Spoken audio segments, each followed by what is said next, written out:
Subscribe button दबाकर मेरे channel को सब्सक्राइब कीजिए, साथ ही साथ मेरे नए वीडियोस देखने के लिए बेल आइकन को ज़रूर प्रेस कीजिए। Thank you.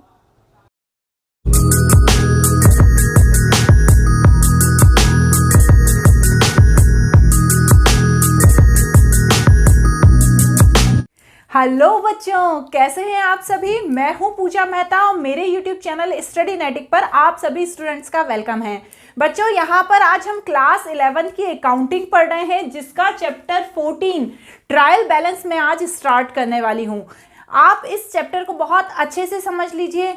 अभी तक हम इसके जो पहले वाली प्रोसेस है उसे समझ चुके हैं। आज हम यहाँ पर ट्रायल बैलेंस स्टार्ट करेंगे, लेकिन उससे पहले आप मेरे चैनल को जरूर सब्सक्राइब कीजिए, लाइक कीजिए, कमेंट कीजिए। किसी भी तरह की कोई क्वेरी है तो आप मुझसे पूछ सकते हैं। तो बच्चों, ट्रायल बैलेंस को स्टार्ट करने से पहले मैं आपको कुछ ऐसी चीज बताऊंगी जो आप पढ़ चुके हैं, मतलब नया नहीं है। क्या है वो चीज? प्रोसेस ऑफ अकाउंटिंग, जो हमने फर्स्ट चैप्टर में ही पढ़ी थी। क्या होती है process of accounting? Identification of transaction, recording, classifying, summarising, analysis and interpreting and communication.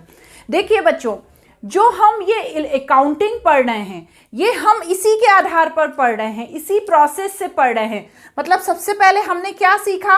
Identification of transaction. हम आइडेंटिफाई करते हैं ना, कैसे करते हैं? सोर्स वाउचर के थ्रू करते हैं, सोर्स डॉक्यूमेंट के थ्रू करते हैं। साथ ही साथ फिर हम करते हैं रिकॉर्डिंग। रिकॉर्डिंग हम कैसे करते हैं? जनरल एंट्रीज के थ्रू करते हैं, रिकॉर्डिंग करते हैं। उसके बाद करते हैं हम क्लासिफाइंग। क्लासिफाइंग किसके थ्रू करते हैं? लेजर के थ्रू। हम लेजर बनाते हैं जब हम जनरल एंट्रीज करते हैं, और फिर हम पर्टिकुलर एक एक एंट्री के एक एक पर्सन को अलग अलग क्लासिफाई करते हैं और लेजर अकाउंट प्रिपेयर करते हैं।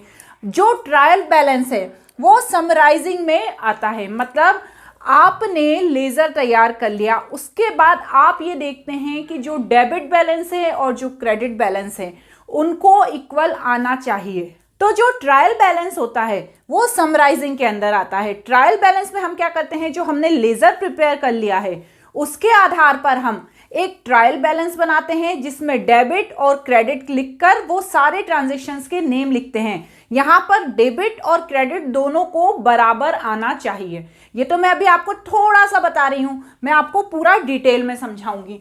तो यहां पर देखिए, मैंने डेफिनेशन लिख रखी है। Definition of trial balance: a trial balance is a statement prepared with the debit and credit balance of the ledger account to test the arithmetic accuracy of books.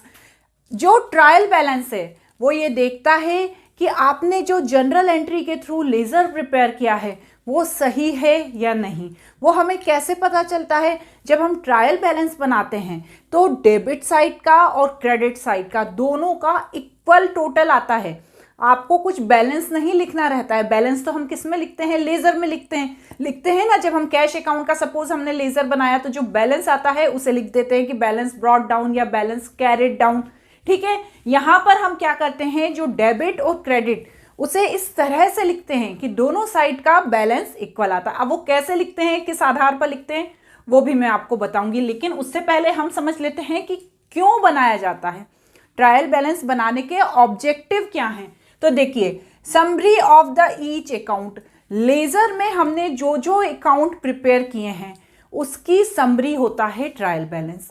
आपने सही एंट्री करी है, उसकी सही पोस्टिंग करी है, ये हमें कब पता चलता है? जब हम ट्रायल बैलेंस में उसे लिखते हैं और डेबिट और क्रेडिट दोनों साइड का टोटल बराबर आता है, तो हमें पता चल जाता है कि भैया हमने जो जनरल बनाया था उसके बाद जो हमने लेजर बनाया वो हमारा बिल्कुल करेक्ट है।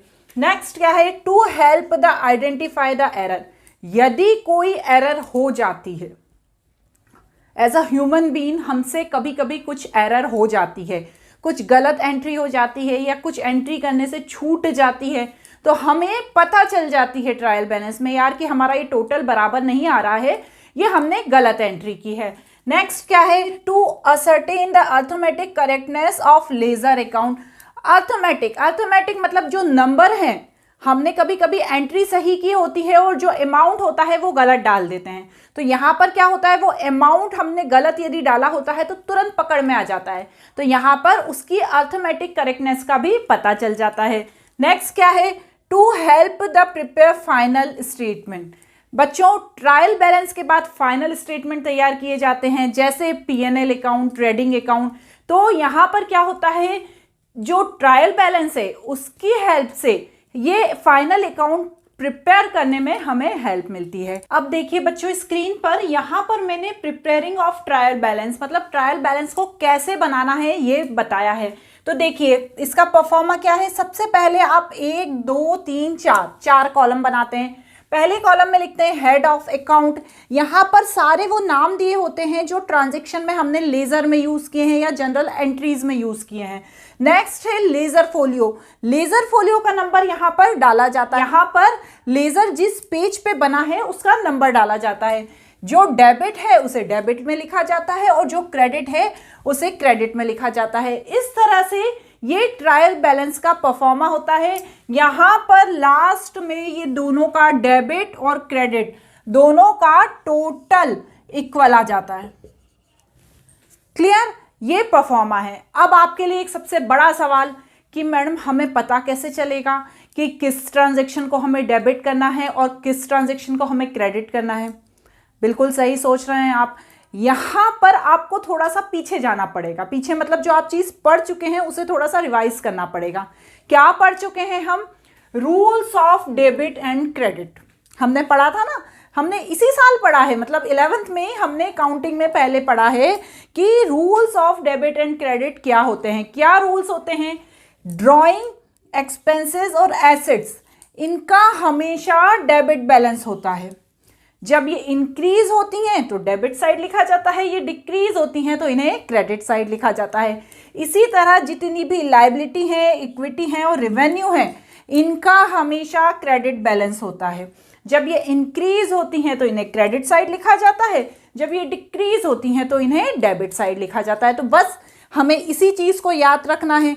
यदि आप भूल गए हैं या आपको करते समय याद नहीं आ रहा है तो इसे एक पेज पर नोट डाउन कीजिए और बस जब आप ट्रायल बैलेंस तैयार करें तो इसी को देखकर आप करते जाइए। धीरे धीरे धीरे धीरे प्रैक्टिस करते करते आपको याद हो जाएगा, क्योंकि ये एग्जाम में नहीं ले जाने को मिलेगा आपको। इसलिए आपको बिना इसे देखे भी ट्रायल बैलेंस बनाने की प्रैक्टिस करना है। तो बच्चों यहाँ पर एक छोटा सा एग्जाम्पल दूंगी, फिर जो एक्सरसाइज के सॉल्यूशंस हैं वो मैं मेरे नेक्स्ट वीडियो में बताऊंगी। देखिए बच्चों, अपनी स्क्रीन पर पहले आप देखिए, मैंने एक यहाँ पर छोटा सा क्वेश्चन दिया है। क्वेश्चन नहीं है, मतलब इसमें अमाउंट नहीं लिखा है, ये सिर्फ समझाने के लिए आपको एक एग्जाम्पल है कि हम कैसे समझेंगे कि किसे डेबिट करना है और किसे क्रेडिट करना है। तो पहले आप अपनी स्क्रीन पर इसको देख लीजिए। अब उस क्वेश्चन के आधार पर हम यहाँ पर क्या करेंगे, ट्रायल बैलेंस को तैयार करेंगे। मतलब अमाउंट कहाँ कौन सा आएगा हम इसमें देखेंगे। देखिए बच्चों, यहाँ पर जितने भी अकाउंट के नेम दिए हुए थे आपने क्वेश्चन में देखे ना, वही सारे नाम मैंने यहाँ पर लिख दिए हैं 16 के 16। ओके, अब हम यहाँ पर देखेंगे, लॉजिक समझेंगे। मतलब क्या लॉजिक है जिस वजह से इसे डेबिट किया गया और क्या लॉजिक है जिसकी वजह से इसे क्रेडिट किया गया। अब जैसे फर्नीचर है, फर्नीचर क्या है, एसेट्स है, और जो भी एसेट्स होता है उसको डेबिट किया जाता है। तो जो भी अमाउंट होगा यहाँ पर डेबिट में लिख दिया जाएगा। नेक्स्ट है प्लांट एंड मशीनरी, ये भी हमारी एसेट्स है ना, तो जितनी भी एसेट्स होते हैं उसे क्या करते हैं, डेबिट करते हैं। तो यहाँ पर एसेट्स को डेबिट कर दिया जाएगा। नेक्स्ट है डिस्काउंट अलाउड। डिस्काउंट अलाउड, जब हम किसी को डिस्काउंट देते हैं तो ये हमारा खर्चा हो जाता है, तो जितना भी एक्सपेंसेस है उसे डेबिट किया जाएगा। उसके बाद नेक्स्ट क्या है, सैलरी। सैलरी भी तो भैया खर्चा ही है, हमारा एक्सपेंस है, तो यहाँ पर एक्सपेंस लिखकर इसमें जो भी अमाउंट होगा इसे डेबिट में लिख दिया जाएगा। नेक्स्ट है बैंक ओवरड्राफ्ट।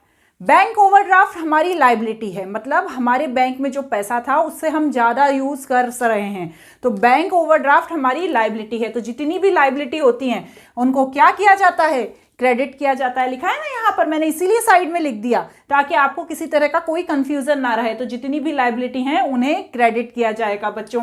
नेक्स्ट है कैश इन हैंड। हाथ में कैश है तो हमारी एसेट्स हो गई, एसेट्स को क्या करेंगे हम, डेबिट कर देंगे। क्रेडिटर्स कौन है, लायबिलिटी हैं। क्यों? क्योंकि हमें उन्हें पैसा चुकाना है, तो जितनी भी लायबिलिटी होती है उनको क्या किया जाता है, क्रेडिट किया जाता है। इसी तरह से सन्ड्री डेटर्स, जब हमें डेटर्स पैसा देंगे, देनदार हमें पैसा देंगे तो हमारे पास पैसा आ जाएगा, ये हमारी एसेट्स हो जाएगी, तो इसको हम डेबिट कर देंगे। उसके बाद है कैरेज आउटवर्ड। भैया कैरेज देना और कैरेज इनवर्ड दोनों ही कैरेज किसी भी तरह का हो, चाहे वो इनवर्ड हो चाहे आउटवर्ड हो, वो क्या है, एक्सपेंसेस हैं, और जितने भी एक्सपेंसेस होते हैं उन्हें डेबिट किया जाता है। बच्चों समझ में आ रहा है ना। नेक्स्ट है सेल्स। सेल्स क्या है, जब कोई सामान हम बेचेंगे तो हमारे पास पैसा आएगा, हमारी इनकम होगी, और जितने भी हमारे रेवेन्यू है या जो हमारी इनकम है उनको क्या किया जाता है, उनको क्रेडिट किया जाता है। जब हम कुछ परचेज करेंगे तो हमारा खर्चा हो जाएगा, तो वो हमारा एक्सपेंसेस है, जितने भी एक्सपेंसेस हैं उन्हें डेबिट किया जाता है। तो यहाँ पर अमाउंट लिख देंगे। डिस्काउंट रिसीव्ड और इंटरेस्ट रिसीव्ड, ये दोनों हमारी इनकम हो गई, हमारे रिवेन्यू हो गए, तो इन दोनों को क्या कर देंगे बच्चों, क्रेडिट कर देंगे। इंटरेस्ट पेड, जब हमने इंटरेस्ट पेड किया तो हमारा खर्चा हो गया, तो इन्हें डेबिट कर देंगे। बैड डेट्स, लॉस हो गया, और जितने भी लॉस होते हैं, एक्सपेंसेस होते हैं, उन्हें हम डेबिट करते हैं। तो बच्चों इस तरह से यहाँ पर हम ट्रायल बैलेंस में एंट्रीज करने वाले हैं। बहुत मजा आएगा। सिर्फ ये रूल जो हैं डेबिट और क्रेडिट के आपको याद रखना है। हो सकता है कि आपको सिर्फ अमाउंट दे दिया जाए और जो ट्रांजैक्शन है उन्हें दे दिया जाए, तो उनके थ्रू आपको डायरेक्ट ट्रायल बैलेंस बनाना पड़े, या तो आपको पूरा जनरल एंट्री करने को बोल दिया जाए कि भैया जनरल एंट्री भी करो, लेजर भी बनाओ और फिर ट्रायल बैलेंस बनाओ, तो आपको वो भी करना पड़ेगा। जिस तरह का क्वेश्चन है उस तरह का आप कर लेंगे, क्योंकि जनरल एंट्रीज और लेजर प्रिपेयर करना तो आपको बहुत अच्छे से आ गए हैं। अब बचा है ट्रायल बैलेंस, तो हम वो हमारे इस वीडियो में देख लेंगे। यहाँ पर मैं टीएस ग्रेवाल की बुक से पढ़ा रही हूँ बच्चों, तो टीएस ग्रेवाल 2021 एडिशन की बुक से मेरा वीडियो में तैयार कर रही हूँ। उसके जो एक्सरसाइज के सॉल्यूशंस हैं वो मैं मेरे नेक्स्ट वीडियो में आपको ज़रूर बताऊंगी। मेरे वीडियो को देखते रहिए, इसी तरह से पसंद करते रहिए। Thank you.